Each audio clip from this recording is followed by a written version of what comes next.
Hey team, welcome back to another incredible episode of the Intentional Agribusiness Leader Podcast. This is your host, Mark Jewell, and I'm passing the baton of interviewing over to Christine for this one as we dive into this next topic today is on when to lead and when to manage. This is a listener submitted topic, and I think the challenge sometimes is we want to effectively lead people. We don't want to be micromanager, but sometimes people need a little bit more structure. But sometimes we don't want to overstep the bounds and get too much into managing. So how do we know when to lead? How do we know when to manage? Let's go. Jump in. Okay. First of all, I always like to unpack what things actually mean, because so often we think we're having a discussion around something, and yet different people have different descriptions, definitions of what we're actually talking about. So I'm going to start at the foundations. Let's differentiate what is managing, what is leading. Mark Jewell, how would you define managing people versus leading? Yeah. So we'll take managing first. Managing to me is really we're in the minutia, the details, the what needs to go where, when does it need to go there, who needs to go where, when do they need to go there, when does it need to be done by. It's looking at the project and being, really knowing okay, what are all the different things that need to get done? What are the logistics that go into something? It's all of the what to do. Okay. Right? Here's what to do, who's doing it. It's overseeing all of that. It's telling someone what you need to, have done today or this week or this month, putting together the schedule, so to speak, depending on what type of company you're in. The leadership side, right? This is more, I guess it probably feels more big picture to me. Mm-hmm. Right? It's more the big picture side. It's more the leading the team, and there's lots of ways to lead. You can lead by example. You can lead with vision. You can lead by, putting a plan out there and then letting people go work on that plan.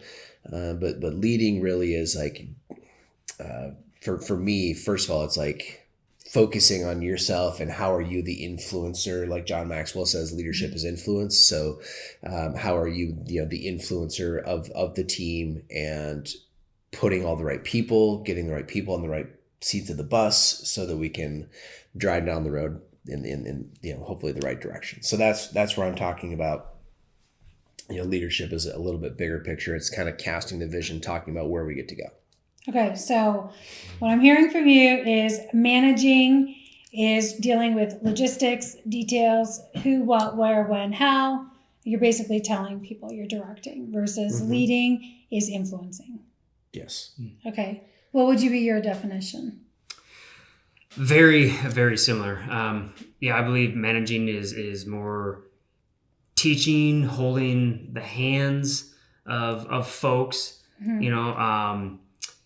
basically taking them step by step through a process, and really having heavy input and oversight over somebody. Leading, I would say, is more I love your word influencing, but it's mentor, it's guiding, it's coaching, it's letting somebody have some flexibility, or can't find the right word, but letting them have some authority over the situation. Autonomy. That's the word I was looking for. Autonomy over the situation, right? And then you're just there guiding them, or there for if they have any questions. Yeah. Right?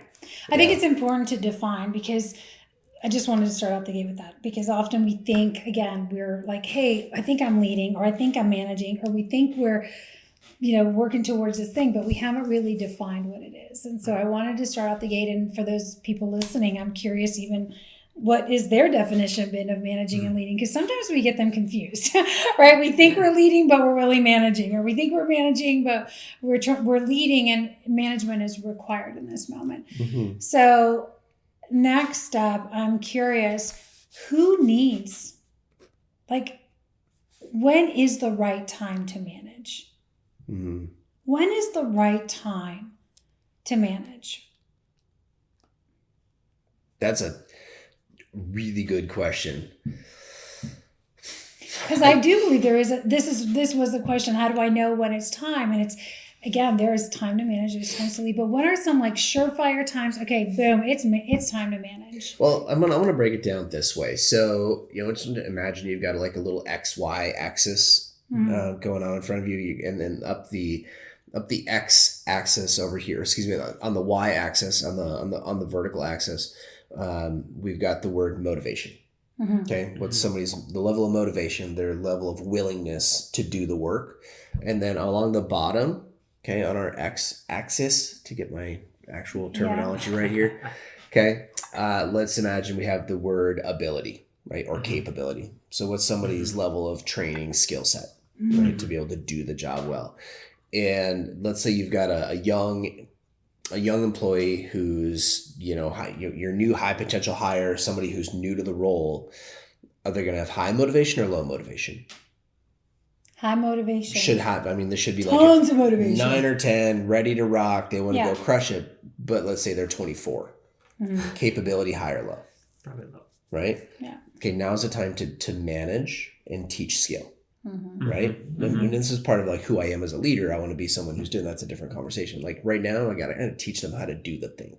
Mm-hmm. So this is a managerial role, like giving them the resources, putting them in the trainings, showing them where to go to find the information, setting expectations for what they should know by when. Mm-hmm. Right? That is a managerial task. Now let's just say I have got somebody who's, that we spend some time and we're with that person for a year. We keep their motivation pretty high. They're 8, 9, 10 all the time. Now their capability has grown. Okay, now they've moved to the upper right kind of side of this quadrant, right?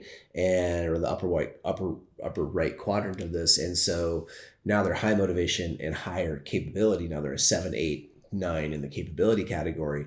Well, now my managing is way different. I don't need to be riding herd and making sure that they know all the little things. They should know where stuff goes by now, right? They know how to put things away. They know how to run the equipment. They know how to do the basic skill sets. So now my managerial job is, what are the roadblocks that I need to remove? The rest is like inspiration, leadership, incentives. Like those are more leadership, level. So that for me, it's understand when do I manage is dictated by knowing where that particular person is at, right? And being able to dictate from that, or discern from that when should I be in more of a managerial role versus a leadership role. Yeah, I like the matrix. I like the XY axis. I think that was a super powerful tool for people. Like that's a how we just gave you guys tool, cheat code, right? Just motivation and capabilities and mapping that out. That's a quick tool and a reference point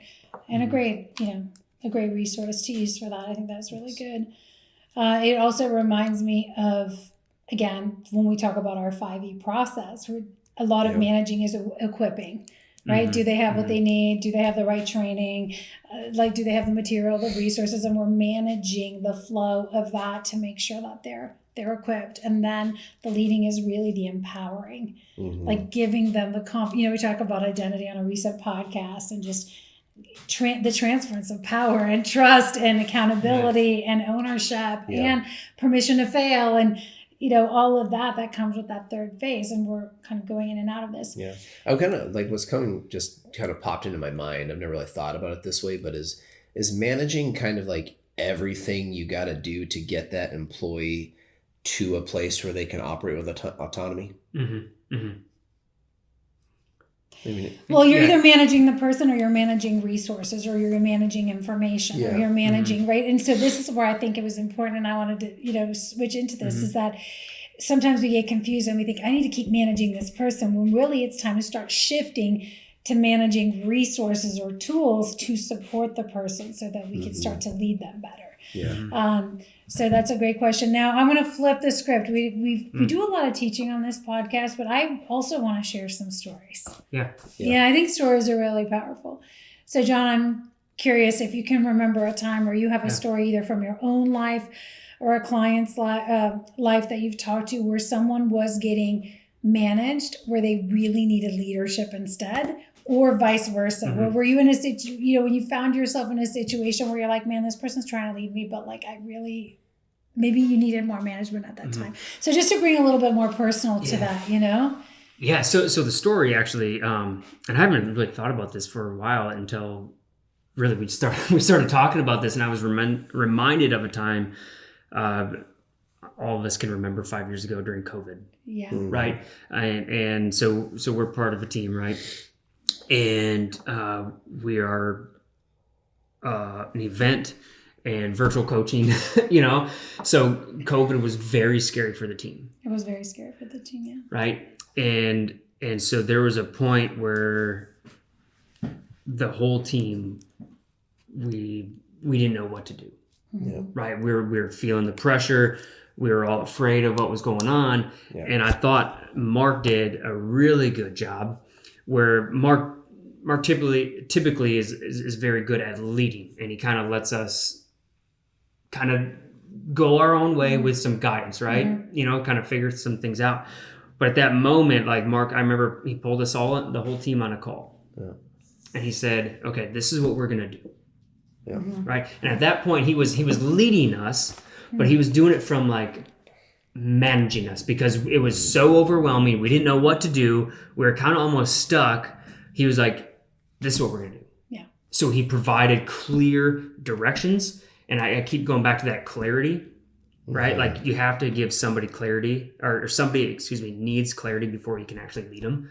Until they get clarity, you kind of need to manage them. So Mark actually transitioned very good from a leader, right? I mean, still being a leader, but like, okay, now I got to manage the situation. I got to manage the team right now. Yeah. Give them clear things to focus on and to do, right? And then once we had that, then you were able to lead us through some of that stuff. Yeah. So that's what came to my mind. I thought that was a very good example. I forgot about that, because I think that's the only thing I did well when COVID happened. After that, it was it just went downhill. But it's good. Like you step in and you do the thing, right? And we're doubling back on. First of all, thank you for sharing that story. Good job, babe. I do appreciate it. You did good. See.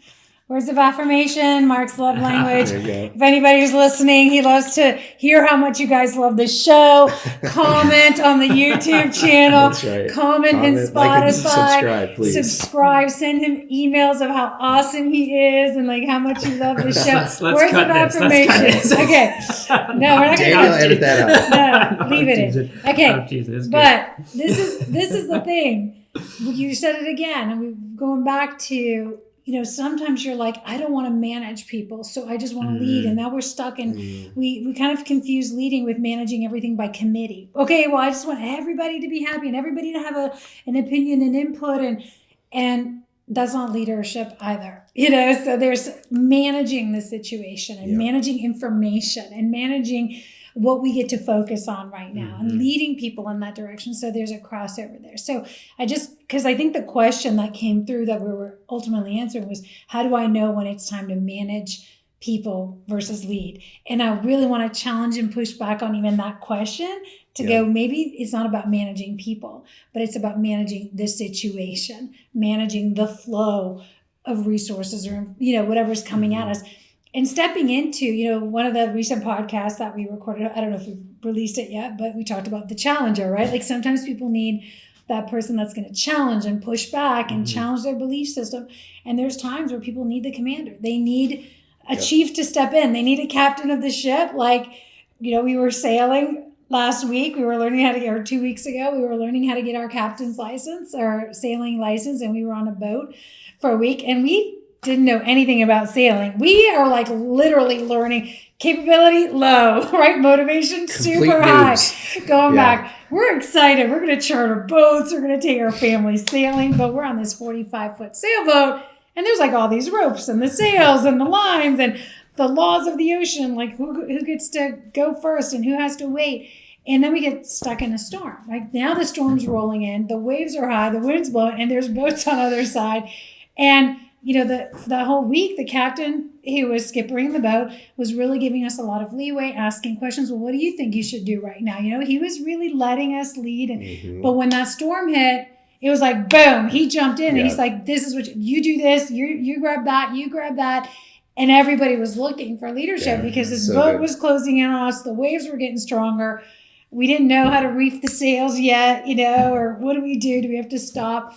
And so in that moment, it was able to pivot and step in. Yeah. So another great example of that. So I think that's a good situation, a really good analogy for so many situations that a lot of people find themselves in over the course of, a day, week, month. There's there can be little storms where people just need a little bit of help and direction. There's big storms, that come up where people are like, I don't know what to do, point me in the right direction. I think one of the bigger challenges on a day-to-day basis, and I wrote this down a couple minutes ago, is for team leaders to not manage people to not fail. Okay, and here's where I'm going. Say that again. So I find a lot of people are managing their people not to fail. Right. Right, because if I let them have too much freedom, too much autonomy, and then they screw it up, that means more work for me. Yeah. Right? It's more work for me. It reflects poorly on me. It means that I haven't prepared them well enough, or I have to go fix it. And so it's just easier if I oversee it and babysit it and see it through. Yeah. Yes. And so then we actually end up stunting that person's growth because we never allowed them, Captain could have just said to us, no, that was a dangerous situation. I'm glad the captain was there, right? That was a life or death kind of thing. Don't let your people die. Yeah, but it's about discerning, right? It's about discernment and wisdom and having the expertise and the history to know, okay, this is the time for this. And part of that is, that's seasoned. That's seasoning from learned experience and from being able to see. And I'm glad you went there, because that was literally going to be my next question, is what prevents people and leaders from truly stepping away from managing people to say, okay, now I'm going to lead you through this and give you permission to fail. And I think what you just said there was self-preservation, self-protection. I need to protect my own arse because I don't want to be perceived as a failure and I don't want to whatever. And it's about me again. Well, leadership isn't about me, right? True leadership is not about me, how is this reflecting on me? You're not thinking about yourself, right? So let's unpack a couple things, because for those people who are stuck and saying, I'm still micromanaging, I'm still managing, what are some things that are preventing them, that you've seen that are really preventing them from stepping into that leadership state? To say, okay, I'm going to lead my people through this. We already talked about self-protection, right? Needing to cover your own ass. And that's a real thing, but that's fear talking, and fear is a terrible counselor. So what are some other things that you think maybe people are aware of or not aware of that you would say? I think it can stem from fear, but control. Mm-hmm. Right? People love control. They like to have control. But if I have to give up that control, if I have to rely on my people, to do all the things, and maybe they fail, but giving up that control, I think sometimes prevents us from actually leading people, and then we manage people.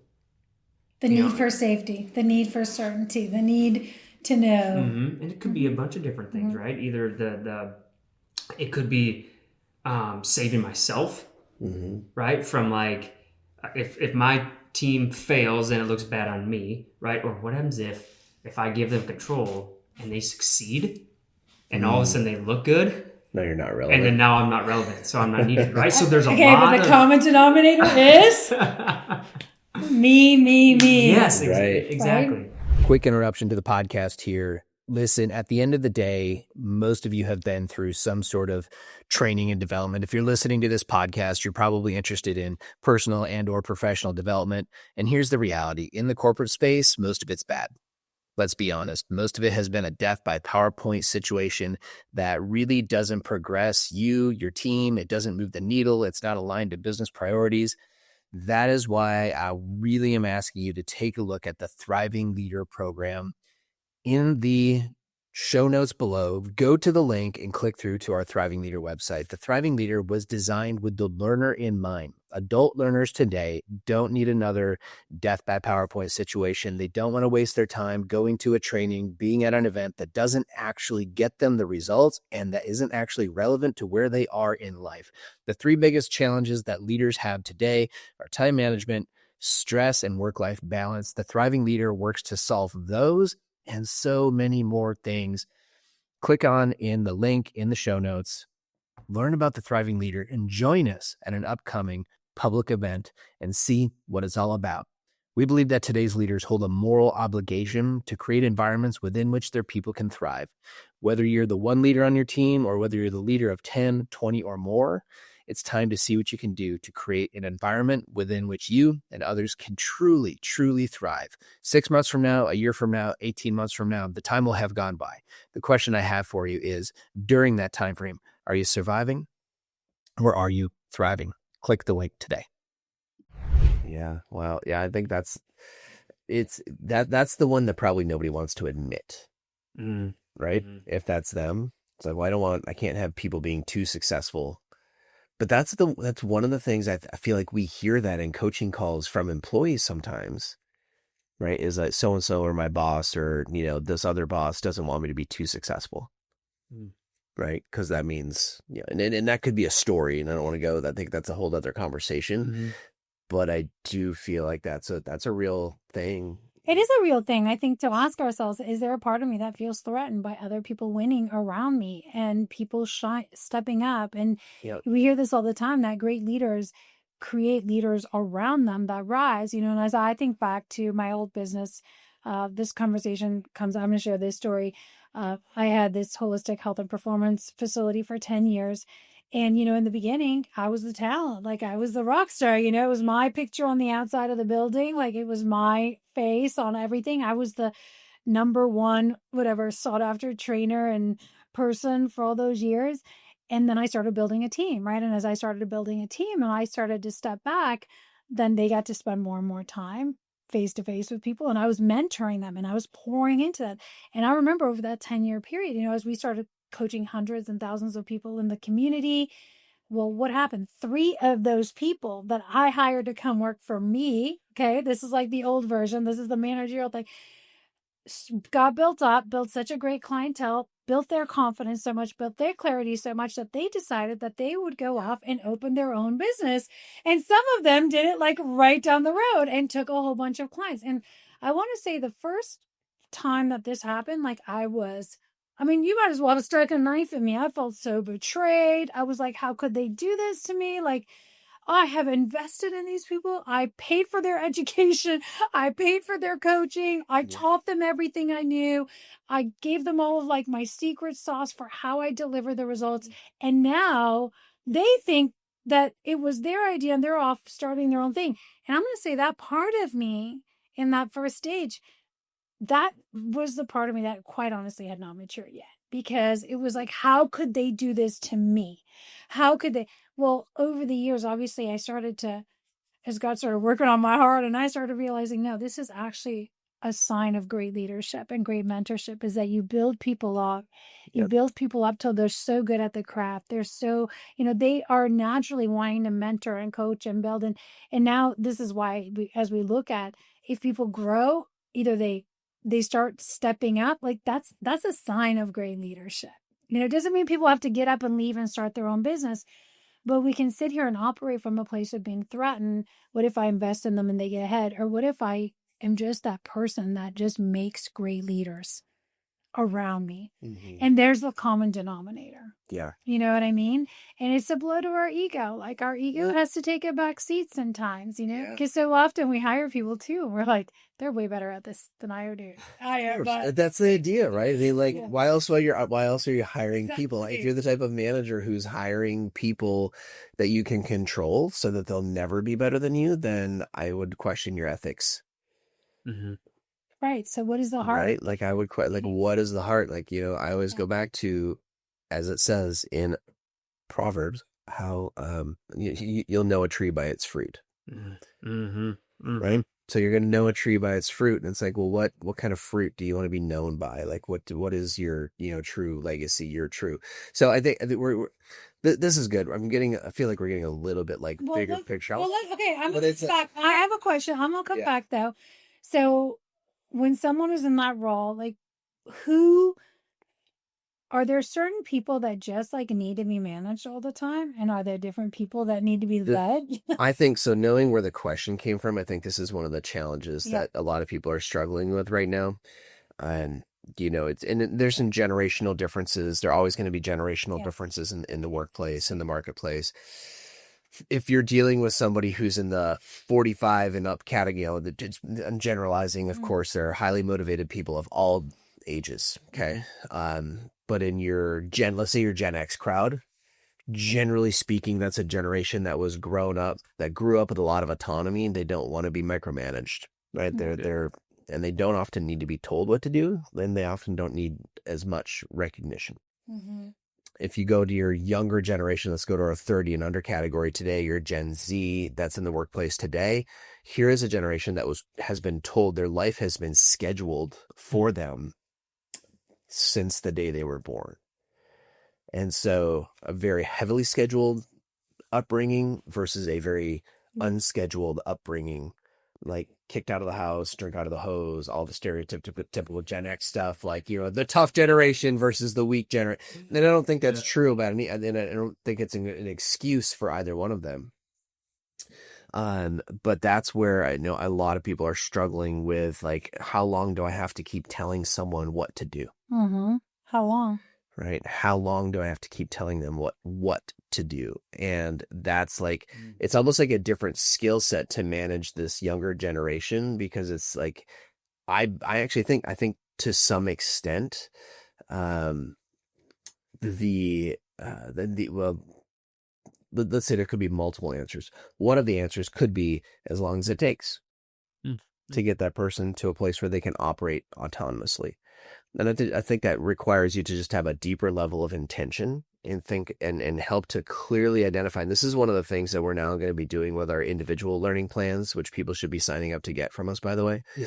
But like, what is in learning design, we call this scaffolding. So how do we scaffold? How do you take that person from where they're at to where they get to be, right? And then setting the expectation, like eventually this is what freedom is going to look like. This is what autonomy looks like. And here's where we're taking you. And you actually have to sort of script that out. So that's one potential answer. I don't know, John, what do you think as far as like that younger, you're a little bit closer to it. And would you about on coaching calls, you're hearing from a lot of people, like, what do they want? What are they saying they want from a leadership standpoint? Actually, let me clarify this. I think a lot of people say they want autonomy, but you also talk about this, and you got great horse examples for this too. They say they want autonomy, but they also need structure. Yes. Yes, to everything you said. I mean, the way the younger folks have been, the way the younger generation has grown up is like everything, like you said, has been scheduled. Right? They've gone through school, and they've been told what page to open their books to. They've been told how to sit down, where to sit down, right? So like they have been coached basically, or managed, right, to follow directions and don't cross the line, don't step out of the line, right? You sit in the wrong seat in school, get back, because you're sitting by your friends, get back in line. Yep. Right. So there's a lot of, like, as leaders, we have to help lead some of that out and get them back to critical thinking. I'm not saying they can't critically think, right? But it's how do we start coaching them that it's okay to do it? Thank you for bringing that up, because I do believe that we are a company that is training disruptors, and we get to think about, what do these people really need? What do these young people really need to break through to their next level, right? Yeah.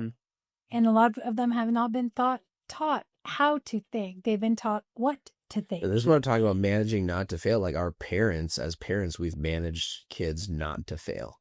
Yeah. We've Yeah. removed failure from the equation because we don't want kids to get butt hurt over losing and everybody gets the ribbon and, you know, the whatever. Like, we never got that. Like, we got peanuts on field day, but only if you won, like, placed in the top 3. Mm-hmm. Mm-hmm. Well, it's so interesting because like I'm going through this right now with my kiddos, right? So I got 6, 4, and a year and a half. And my 6 and 4-year-old, I'm starting to teach them how to do chores, cattle chores and horse chores. And I fight the urge to manage every little thing that they do. Like, so let's say they're going to put the hose in the water. Mm-hmm. Well, it's right next to an electric fence. Okay, so you could probably be like, Not a good "Well, we idea." learned that, right? I mean, there are direct consequences if you screw this up. Well, so part of me is like, I really want to walk my oldest, grab her hand, right, and like have her pick up the hose and drag the hose with her and put it in the tank, you know, and kind of guide her steps and hold her hand the entire way. But then I'm like, golly, I got to do that every single time. Eventually, like, and I do that for the first couple times, but eventually I just got to let her do it herself. Yeah. Okay. Mm-hmm. Well, so that's what I've started doing lately. Mm-hmm. Mm-hmm. Well, there was a time where she did that, but she got a little too close to the fence, and she's trying to duck under, and she got zapped. I mean, Yeah. Oh. and you hate that, right? Because you're like, I know it hurts because I've done it before. Yeah. You know, but I'm like, but they also have to learn Yep. to watch out for the fish. She's never gonna come near that fence the same way again, right? No, because now she's a little bit more cautious. Because now she's like, she keeps her distance. You know, she doesn't get as close. She watches herself. Yes. You know, but now, like now, I say, Raina, go water the horses, and she turns the hydrant on. She goes and does it right. So I'm teaching her, or now I'm leading her, you know, to do that rather than have to manage every little thing, every little step, right? But it's really hard as a parent because I'm trying to save her. I don't want to give her a shock, you know? And is it cruel to let her? I don't know. Well, I think this is important, an important conversation, because this is about letting people experience the result of their decisions, and I don't even like the consequences of your actions. It's just like, you do A, B happens. Like, there are natural courses of the way things work. And when we're always protecting people from that, we're creating a false reality. So not only we think we're protecting ourselves or we're protecting them, but really that's setting them up to fail. Mm-hmm. That's setting them up to be epically disappointed. And this is, quite honestly, I'm deviating for a moment, but it's true. This is why we have an epidemic of depression, anxiety, and mental health disorders, because it is not okay to not be okay for a minute, right? Like, people are, oh my God, I'm sad. What's wrong with me? Oh my gosh, I failed. We have to redefine what these things are, you know? And I think that is also going back to managing. That's part of managing the conversations. Like, let's redefine some of these labels or words that people have learned. Like, oh, it's bad to lose, or everybody. It's like, wait a second, let's redefine what that even is, right? If we miss the mark, like, we're off target. So we do it again. We're taking shots. We're running drills. It's not failure. It's just, we're practicing. We're mastering the art, right? We're going from toddlers up to mastery. And so I think also, as we're having this conversation, as we start to wrap, it's really, when we're talking about the difference between managing and leading, I think also it's like, let's manage the language, you know, as you're talking about retraining people on how to think. What do we really have to manage? Is it really people? As I look back over this conversation we've had, it's not really about managing the people. It's about managing the processes that we take them through. It's about managing the language that we're using. It's about managing the tools, and then knowing where they are in that stage of the process. One last quick thing I want to share as we wrap is that, because you were talking about kids, and I thought it was so relevant. We may have done a podcast on this, but there's like the 4 stages of parenting. And I always use this as the 4 stages of leadership, or like taking employees through sometimes, because it's very similar. But, you know, the first stage of parenting is infantile. It's total dependency, right? It's like, I know nothing. I cannot survive without you. Like, an infant is totally babysitting. You are like babysitting. This is somebody new, has no idea what they're doing. You are babysitting, right? Like, that's what you're there to do. But that should be very short-lived. As we look at that as a parent, you can't be babysitting someone 24/7 because they're totally dependent on you. What should I do? When should I do it? How should I do it? The second phase, and again, think about how long these phases are with our children, because it's very similar, I think, as we use this to transfer over to employees. The second phase is refereeing, right? So now we move out of babysitting the toddlers. Okay. Some of us feel like we're babysitting toddlers at work. That's why I wanted to put this in here, right? Yeah.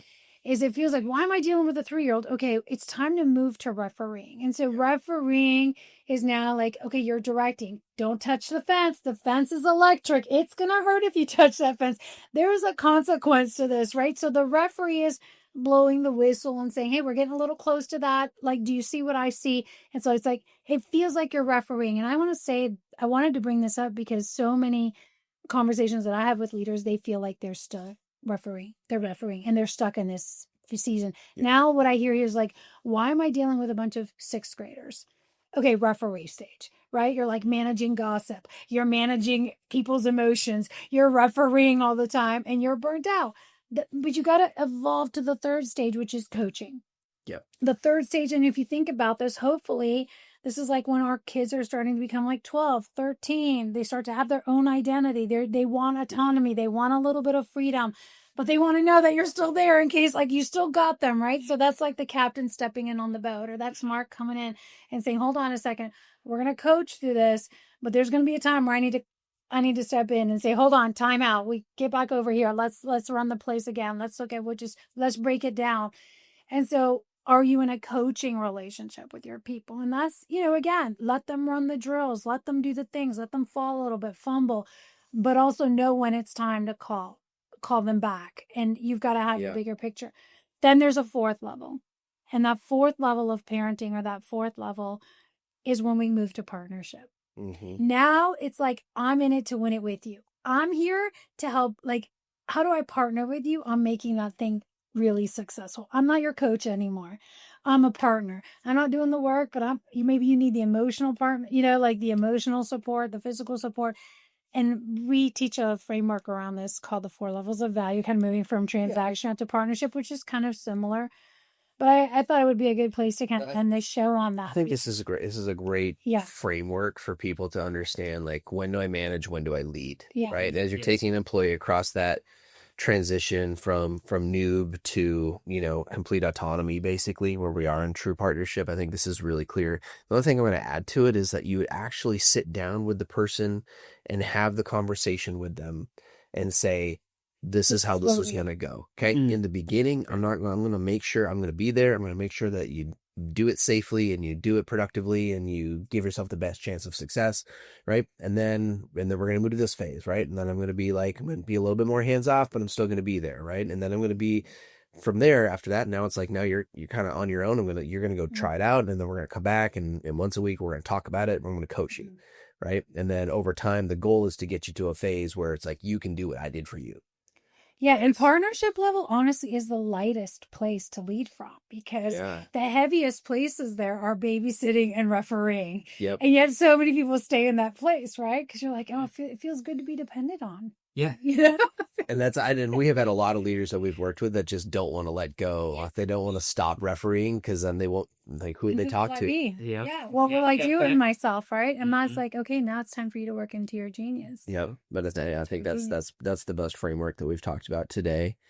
I think it really is applicable to, regardless of what generation the person comes from, what the situation is, right? Like, you can always come back, recalibrate, have a coaching conversation and say, hey, where are we at? Where do you, and then, like, autonomy looks like this, over time, you kind of give them some structure and some riverbanks to flow through, and that's good. Yeah. It's good. Whew, man. We talked about a lot of things today. It was a really good conversation. We taught a couple of frameworks. I think there was a lot of gold here. In fact, I'm just going to drop that in. If you guys are watching this live or watching this on video, comment below. Let us know, what was your biggest takeaway from today's episode? And was there a specific framework that really resonated with you guys? So, very good. Thanks for being here, guys.